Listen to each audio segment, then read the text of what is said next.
barateli, a chekain, a no kain. Ibe om nanani wa ibe om nanani anduye. Nyokote nyokomanda andilula, c'est de la qualité. Nyokote nyokomanda andilula, c'est le numéro 1. Sokononala, abe mana mana, halikene malala, abe mana mana ke. Ukasi manko, c'est recommandé. Ukasi manko, c'est de la qualité. Andi baratelima, chenyuma songo damatemedia, songo damatemedia. Andi baratelima, telima wa daka di tro. Sojo la fiera, pentiri ke la fiera. Ibe om nanani here, mali ho severa. Andi intérieur, indox, andi extérieur. Exdox, songo damatemedia do. Ani si mankol, apara no kanyine. Abe jateliala, abika so nuguya. Songo damatemedia. Bara no kanyi, ibi bara no kanyi. Sogo no tani kene mata, abara no kanyi. Ibi ibi ibi ibi ibi ibi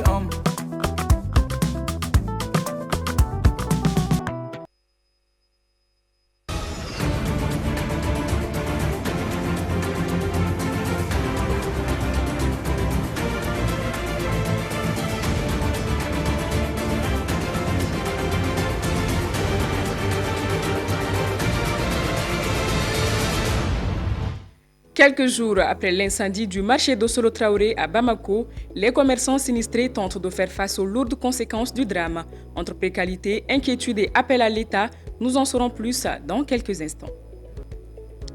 À chaque ramadan, les habitudes changent pour des millions de croyants, particulièrement pour ceux dont les métiers exigent l'endurance. Comment arrive-t-il à maintenir le rythme tout en respectant cette obligation spirituelle? Nous le saurons également.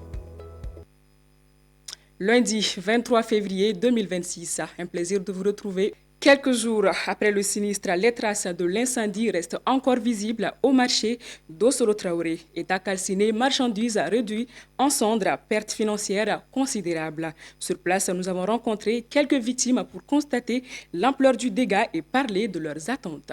Suivons. Au marché d'Ossolo Traoré de Bamako, les stigmates de l'incendie sont encore visibles. Mais au-delà des dégâts matériels, ce sont surtout des vies bouleversées. Beaucoup affirment avoir perdu leur seul moyen de subsistance et d'autres vivent désormais dans l'incertitude. Je vends beaucoup de condiments, du gombo séché, de la potasse, des oignons, du piment. Il y a des gens ici qui n'ont même plus de quoi manger depuis l'incident. Même l'autre jour, ce sont les Arabes qui sont venus nous donner de quoi rompre le jeûne. Le jour de l'incendie, j'ai bu de l'eau pour pouvoir jeûner. Le feu a tout emporté. J'avais 4 tonnes de piment, du riz, du gombo, des oignons, mais tout est parti. Au-delà de leur situation personnelle, la question de l'impact économique divise. Pour certains, cette perte importante de stock pourrait entraîner une hausse des prix et denrées alimentaires sur le marché local. D'autres, en revanche, estiment que l'approvisionnement pourra se réorganiser progressivement et que les prix resteront stables. On va continuer à travailler comme on le faisait avant. Aucune marchandise ne sera vendue plus cher que son prix. Mais cela dépendra des grossistes aussi. Le feu a fait beaucoup de dégâts. Ça va forcément impacter les prix. Car on n'a absolument plus rien à vendre, encore pour survivre. Ça en est une conséquence aussi. Malgré ces divergences, un point rassemble toutes les victimes. L'appel à l'aide. Des chefs de famille ne peuvent rester les mains croisées durant plusieurs semaines. Ça ne nous arrange pas. Que les autorités nous viennent en aide ou nous donnent l'ordre de réaménager nos places. Qu'ils cherchent du soutien pour nous, pour qu'on puisse prendre nos familles en charge. Nous quittons le village pour venir travailler ici. Des incidents pareils peuvent conduire à la famine, la soif et même la mort. Mais nous tiendrons grâce aux bonnes personnes. Que nos responsables aussi prennent leurs responsabilités et nous donnent les soutiens qui vont venir. Aujourd'hui, au marché d'Ossolo Traoré, l'heure n'est plus seulement au constat des pertes, mais à l'espoir d'un soutien concret pour tourner la page et reprendre le travail. Car pour ces commerçants, se relever ne signifie pas seulement reconstruire des étals, mais retrouver une source de dignité et de stabilité pour leur famille. Présente dans de nombreuses cuisines, la laitue séduit par sa fraîcheur, sa légèreté et ses vertus nutritionnelles. Derrière ce légume feuille tant convoité se cache toutefois un processus de culture et de commercialisation qui fait vivre producteurs et vendeurs. C'est un reportage signé Mamadou Diallo.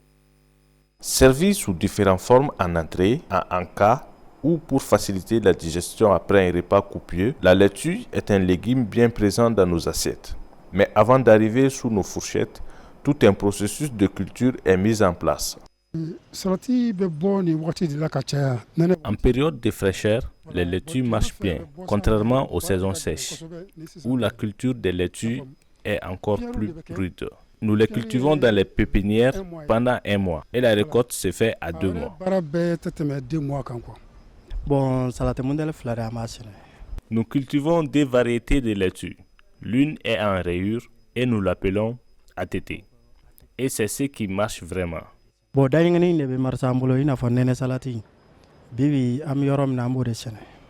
Vendue à des prix variables selon les saisons et la disponibilité, la laitue permet toutefois aux vendeurs de tirer leur épingle du jeu. Nous venons cueillir les laitues pour ensuite les revendre au marché. Nous l'achetons par planche et actuellement, ça coûte moins cher comparé à la saison sèche et hivernale. Au-delà de sa facilité de digestion, la laitue, légume feuille très populaire, est faible en calories, riche en eau et renferme une véritable batterie de vitamines. Les laitues, vous avez bien dit les salades. Quand on dit salade, il y a beaucoup de choses là-dedans. Il y a les laitues, bien sûr, mais il y a des légumes aussi. Les légumes ont des vertus vraiment énormes en la matière. Ça aide la digestion et ça a des propriétés antioxydantes. Ça fait partie des aliments qu'on peut manger à volonté sans que ça ne te porte préjudice, mais bien nettoyé. Facile à conserver au frigo, dans un sac perforé ou une boîte hermétique, la laitue peut être consommée crue ou cuite à la vapeur selon les habitudes culinaires. Accessible, nutritive et simple à préparer, la laitue continue de s'imposer comme un allié santé et est incontournable des tables familiales. Chaque année, le mois sacré du Ramadan transforme le quotidien de millions de fidèles. Mais pour ceux dont le travail demande force et endurance, le jeûne devient un défi physique quotidien. Comment concilier jeûne et effort physique? Notre reporter Aïssata Silla est allé à la rencontre des travailleurs. Suivons. Forgerons, ouvriers du bâtiment, transporteurs, pour ces travailleurs, le Ramadan ne suspend pas le labeur. Pour Sidi Diarra, forgeron depuis 16 ans, travailler le fer demande une grande endurance. Le métier implique de longues heures passées debout, exposées à une chaleur intense. Jeûner pendant le mois de Ramadan est très difficile pour nous. La fabrication des ustensiles de cuisine demande beaucoup d'efforts physiques. Lorsque nous sommes fatigués, nous sommes obligés de nous reposer pendant quelques heures. Mais nous avons aussi quelques astuces pour supporter la chaleur. Nous nous versons de l'eau sur la tête et sur nos vêtements afin d'atténuer la forte température. Même constat chez Noumounou Sanouga, forgeron. Pour lui, le reste est l'allié indispensable face à la chaleur et à la fatigue du jeûne. C'est l'eau qui nous sauve pendant le travail. Elle nous aide à garder un peu de fraîcheur durant cette période de Ramadan. Rien ne change vraiment dans notre manière de travailler. En revanche, nous commençons plus tôt que d'habitude afin d'éviter les heures les plus chaudes de la journée. À quelques mètres, sur un chantier de construction, un maçon nous explique comment il gère la chaleur et la fatigue du jeûne tout en poursuivant son travail. On se débrouille comme on peut pour assurer le travail. Et quand la fatigue devient trop forte, on prend un moment pour se reposer. Sous ce soleil, certains travailleurs confient qu'ils n'ont pas gêné aujourd'hui. Avec la charge de travail et les conditions difficiles, le jeûne devient pour eux un véritable défi. Aujourd'hui, je n'ai pas jeûné. Les temps sont difficiles et notre travail de menuiserie exige beaucoup d'efforts physiques. Entre la poussière du bois et les fortes odeurs de vernis, la respiration devient pénible et l'épuisement arrive rapidement. Malgré la chaleur et la fatigue, ces artisans poursuivent leur travail. Guidés par le jeûne et la spiritualité du Ramadan, chaque effort devient un équilibre entre endurance physique et force intérieure. C'est parti pour les actualités hors de nos frontières, toujours avec Aïssata Silla, en bref et en images. Les combats ont repris dans l'est de la République démocratique du Congo entre les forces armées de la République démocratique du Congo et les rebelles de El Mouvement du 23 mars. Malgré la trêve du 18 février initiée par l'Angola, l'armée accuse la coalition AFC M23, soutenue selon elle par le Rwanda, d'attaques dans le nord Kivu et le sud Kivu. Les rebelles rejettent ces accusations. Les violences ont déjà provoqué le déplacement de plus de 200 000 civils depuis le début février, aggravant la crise humanitaire de la région. Somaliland s'est dit prêt à accorder aux États-Unis un accès exclusif à ses ressources minières et a accueilli des bases militaires dans l'espoir d'obtenir une reconnaissance internationale. Dans un entretien à l'agence France Presse, le ministre de la Présidence a affirmé que Hargeisa était disposé à conclure un accord avec Washington, territoire autoproclamé indépendant de la Somalie depuis 1991, mais non reconnu. Le Somaliland met en avant ses ressources stratégiques, terres rares, lithium, coltan et sa position géographique.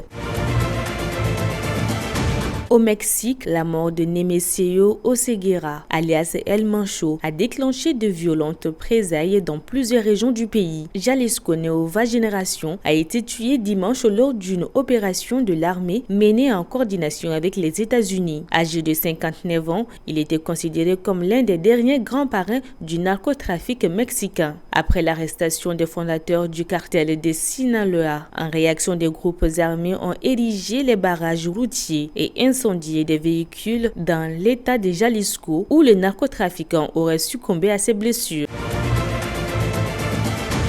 La Cour suprême des États-Unis a invalidé une partie des tarifs douanières mondiaux imposés par le président Donald Trump, estimant que l'administration avait outrepassé ses pouvoirs en évoquant une loi sur les pouvoirs d'urgence, rendue par 6 voix contre 3. La décision constitue une réserve majeure pour la politique commerciale de la Maison-Blanche. Le président a toutefois annoncé le nouveau droit de douane, d'abord fixé à 10%, puis élevé à 15%, en s'appuyant sur une autre base légale.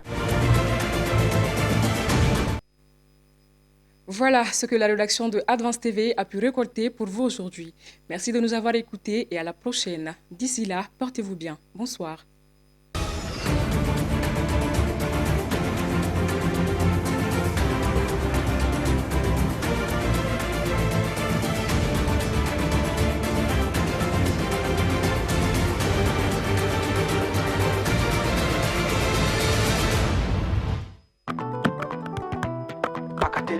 Achekai, anokai. Ibe om nanani wa ibe om nanani anduye. Nyogote nyogomanda andilula, c'est de la qualité. Nyogote nyogomanda andilula, c'est le numéro 1. Sokononala, abe mana mana, halikene malala, abe mana mana ke. Ukasi manko, c'est recommandé. Ukasi manko, c'est de la qualité. Andi baratelima, chenyuma songo damate media, andi baratelima. Telima wadaka di tro. Sojo la fiera, pentiri ke la fiera. Ibe om nanani here, mali on severa. Andu intérieur, indox, andu extérieur, exdox. Songo damate media do, anisi mankol. Abara no kanyine, abeja teliala, abika so nuguya, songo damate media. Bara no kanyi, ibi umbaro no kanyi. Sogo no tani, kene mata, abara no